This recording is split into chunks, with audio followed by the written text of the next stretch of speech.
चमेली के बाग का रहस्य। गांव के कोने में एक पुराना वीरान सा बाग था जिसे सब चमेली का बाग कहते थे। कहते हैं वहां कोई जाता तो वापस नहीं लौटता। बाग के चारों ओर ऊंची झाड़ियों और सूखे पेड़ों का घेरा था, लेकिन अंदर से वह बाग हर वसंत पर चमेली के फूलों से भर जाता। राघव, जो गांव का सबसे निडर लड़का था, हमेशा इन कहानियों को झूठ मानता था।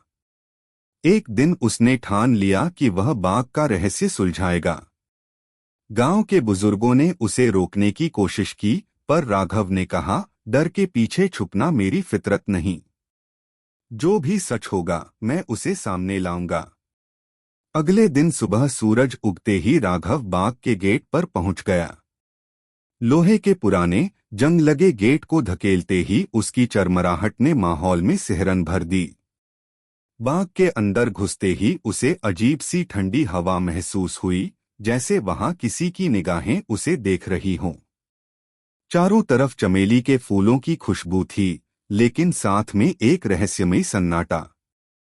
राघव धीरे धीरे बाग के अंदर बढ़ने लगा।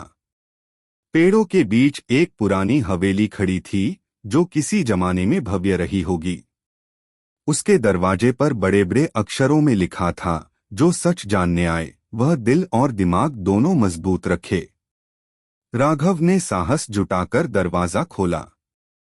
अंदर अंधेरा था, पर कोने में एक दिया जल रहा था।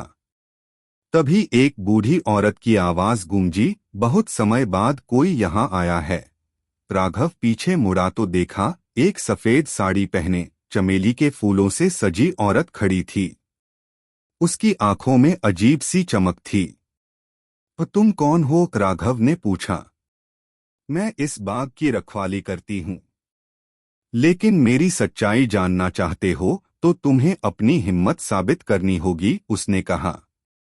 वह औरत उसे हवेली के तहखाने में ले गई, जहां एक विशाल दर्पण था। उसने कहा, इस दर्पण में वही देखता है जिसके दिल में सच के लिए जगह हो। अगर तुम झूठे हो तो यह दर्पण तुम्हें तुम्हारा सबसे बड़ा डर दिखाएगा। राघव ने दर्पण में देखा। पहले कुछ भी नहीं दिखा, लेकिन कुछ पलों बाद उसे अपने पिता का चेहरा दिखा, जो कई साल पहले एक दुर्घटना में गुजर गए थे। उनके चेहरे पर आंसू थे। तुमने मेरा सपना अधूरा छोड़ दिया बेटा, आवाज आई।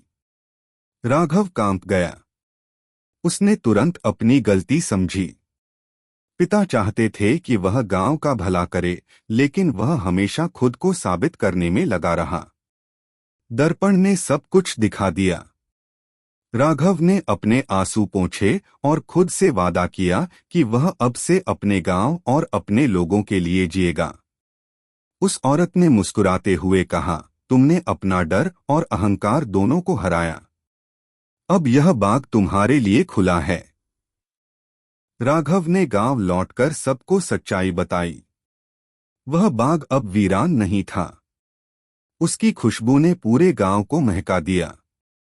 राघव ने अपने पिता के सपने को पूरा किया और उस बाग को गांव के लिए एक खूबसूरत जगह बना दिया। चमेली के बाग का रहस्य अब सिर्फ एक कहानी नहीं, बल्कि साहस और सच्चाई की मिसाल बन गया।